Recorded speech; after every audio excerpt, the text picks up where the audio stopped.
In terms of the Rebirth, doesn't sound like Jam 96. Jam 96 doesn't sound like it. None of my albums sound the same, and none of my albums sound like nobody else's album. At least I believe that, because I've made a conscious decision, a conscious decision to do that. But there's so many artists out there who I believe are worth listening to, because they've held their own. They've stayed in pretty much true to themselves. Mahabub, definitely one of them. Andy, the late Andy, definitely was one of them. Aurelio, we have, you know, Ugaro. I mean, one of the best albums out there. We have albums that I believe pretty much stand out on their own. And then you have from again 2000 or something like that, however what year it was, 1998, 99, when Rebels first bust out, everybody started following that sound. Super G's held it down for years, but yet everybody was trying to sound like Super G. Why? Because it's easier to try to go up on stage and do it.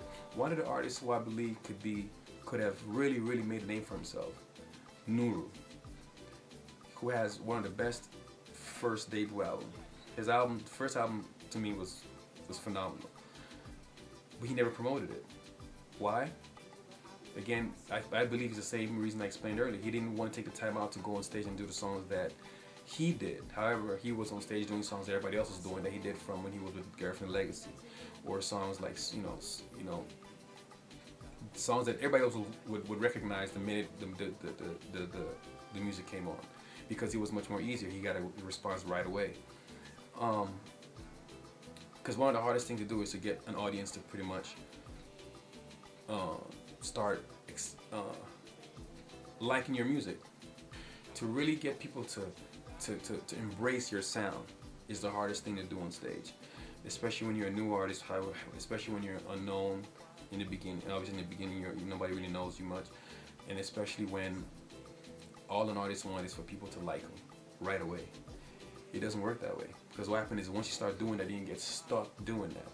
You have to come out pretty much establishing who you are, what your sound is going to be, and you just have to run with that sound and let people and bring people into that sound, into your realm of music, as opposed to jumping into what everybody else is doing. Artists in Belize that nobody knows about. Why? Because even the promoters out here have fallen into that same type of mentality, where they rather bring artists who are already established for 10 years straight, as opposed to calling and saying, okay, you know what, there's an artist in Belize, for example, there's Vita, there's Sheldon, there's oh gosh, I can't remember these guys' names, but there are a lot of artists, these up and coming artists in Belize that nobody knows about. Why? Because nobody wants to bring them out here, because they believe, nobody knows who they are, which nobody don't, but then nobody won't know them if you don't bring them. I mean, I don't want to take credit for somebody's success, because I believe everybody worked hard to get where they are. But however, was it not for all the DVDs that we've done, and was it not for the concerts we've done, a lot of people would have known a lot of the artists who are hot right now. Their music you would have known, but then a lot of people couldn't put a face to a lot of these songs in the past. By bringing them out here and putting them on shows, by bringing them out here and having them on DVDs, that pretty much helped further their career. So we have to do that for the other artists, the next generation of artists, because then what we're going to do is we get stuck in bringing the same artist for 10 years. I mean, I'm talking since 2000. We've been bringing the same artist. It's getting old. People are tired of it. People only go to the shows because they figure, hey, what else are we gonna go to? But really, people, I hear the chat, I hear all the talk. People are really tired of that. So I believe that it's also important that the promoters pay attention to the way they promote, and the way they choose the artists they bring. When you're involved in some type of business where things, at least with me, when I believe that things aren't growing, I step back, because we've tried very hard for years to get this music to a different level, whether it's through the concerts or through the DVDs or through the website. We promote all the artists through the website, BelizeAnArtist.com, through the magazine, the network.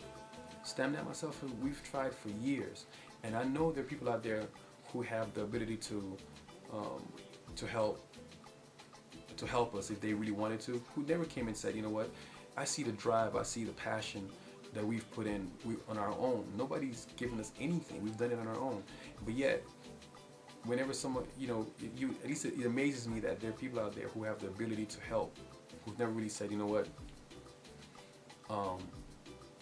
we have such and such, or we have such resources that you guys might benefit from, or you guys can use to further the music, because it's not for us.